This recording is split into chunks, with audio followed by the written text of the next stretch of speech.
बिस्मिल्लाहिर्रहमानिर्रहीम। स्टूडेंट्स, हमने 8वां चैप्टर शुरू किया हुआ है, earth weather and its climate.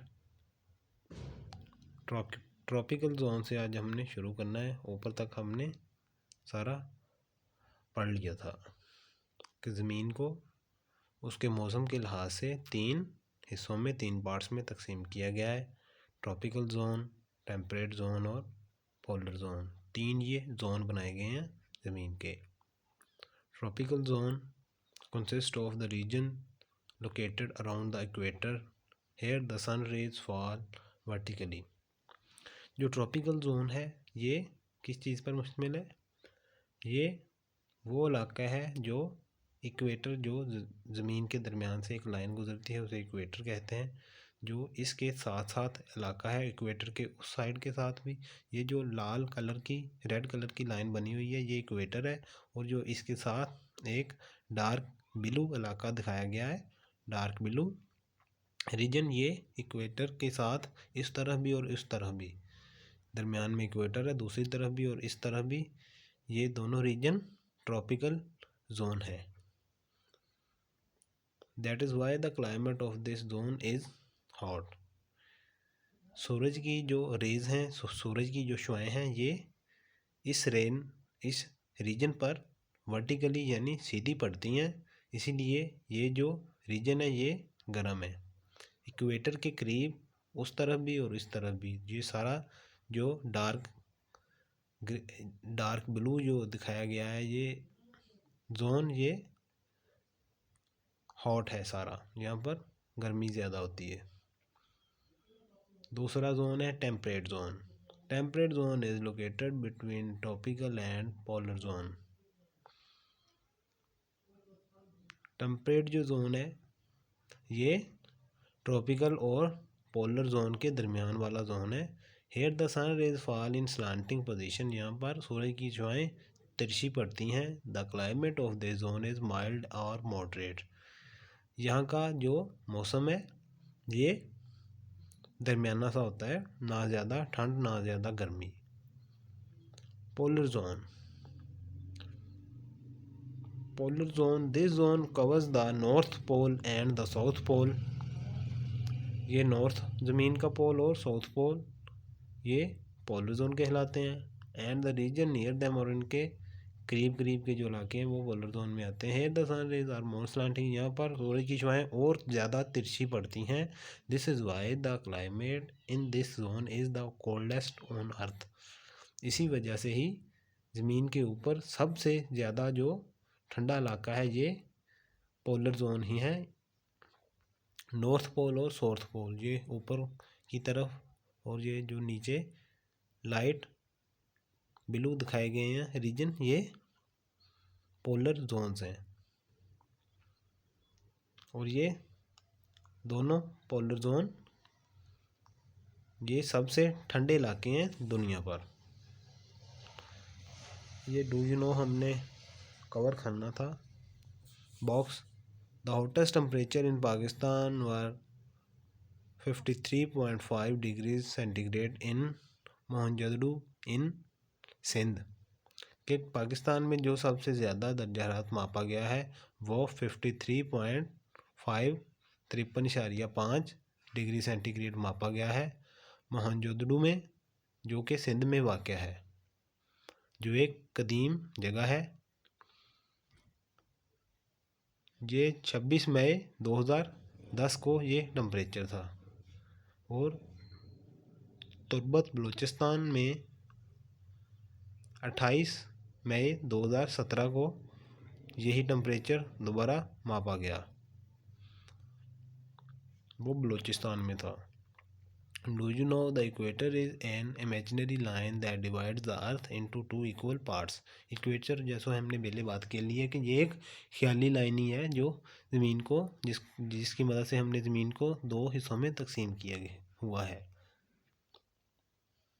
Interesting information में water bodies make the climate of the adjacent land areas milder. The higher a region is from the sea level, the colder its climate.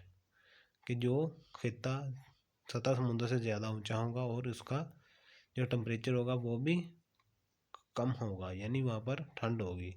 Duration of winters are also longer in higher region. जो high latitude जो है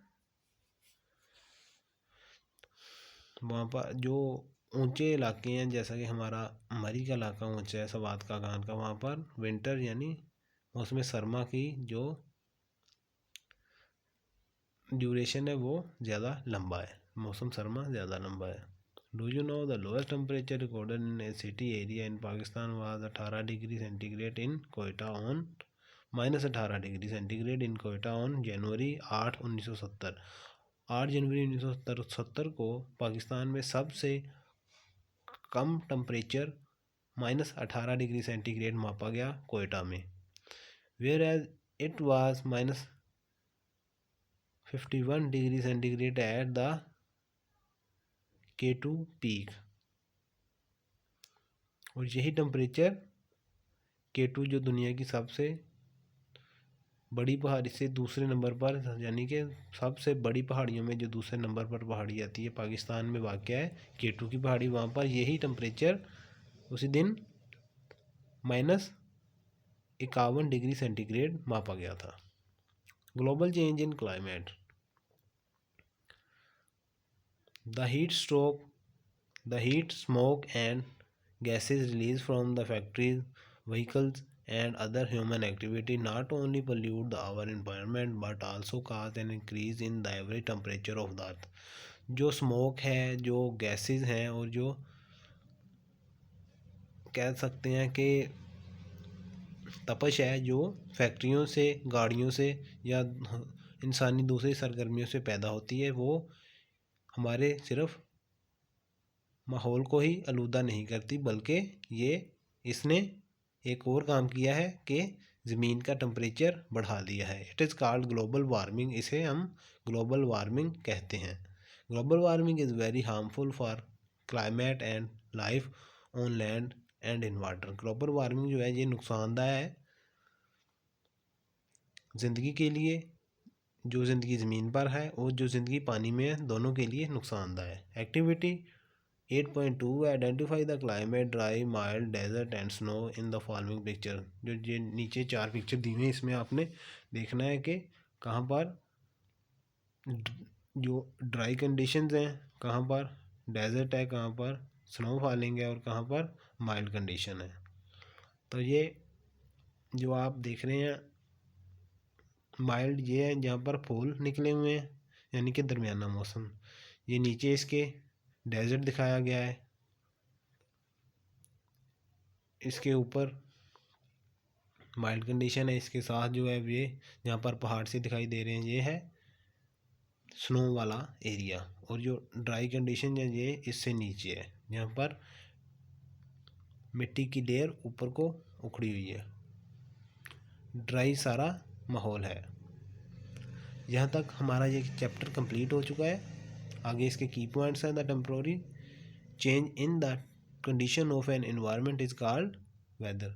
कि जो temporary होता है माहौल में तब्दीली, इसे हम वेदर यानी मौसम कहते हैं, जो आर्जी तब्दीली होती है। The general weather condition of a region are called its climate. आमतौर पर किसी जगह का जिस तरह का कोई मौसम रहता है उसे हम क्लाइमेट कह देते हैं कि इस जगह का ज़्यादातर यही मौसम रहता है।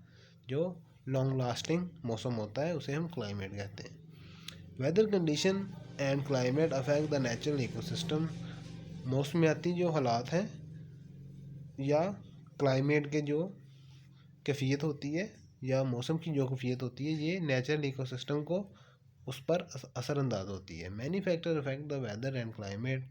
बहुत सारे जो अवामिल हैं ये माहौल पर असरअंदाज होते हैं। किसी भी जगह के माहौल पर बहुत सारे अवामिल असरअंदाज होते हैं कि वो उस जगह का माहौल किस तरह का, उस जगह का जो मौसम है वो किस तरह का होगा। तो इस चीज़ पर बहुत सारे अवामिल असरअंदाज होते हैं। आज के लिए बात इतना ही। आगे फिर हम अपना 9th चैप्टर शुरू करेंगे। अगर आपको ये वीडियो पसंद आई है तो इस वीडियो को लाइक करें, और अगर आपको हमारी काविश पसंद आ रही है और इस चैनल को आप सब्सक्राइब भी कर सकते हैं। अगर आपको किसी बात की कोई समझ नहीं आए तो आप कमेंट्स में पूछ सकते हैं। अल्लाह हाफिज़, अल्लाह निगहबान।